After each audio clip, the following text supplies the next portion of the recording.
How to fix YouTube TV family sharing not working. So I'm gonna explain how this works. Basically, if you have YouTube TV, some of the plans allow for you to have family sharing. Now, if you don't see the family sharing function or option, that means that your plan does not support it. So there are different plans. You have YouTube TV base plan, and also you have other plans here as well, which are going to be more costly.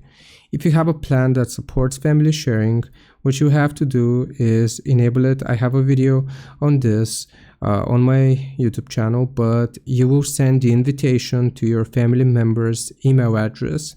From there, they have to accept the invitation. Through their email, they will see a blue button, and once they have accepted it, then family sharing should work properly. So that's basically it. A reason why your family sharing might not be working on YouTube TV is because you have the incorrect plan, and you need to update to a newer one or to a more expensive one. So I hope this helps.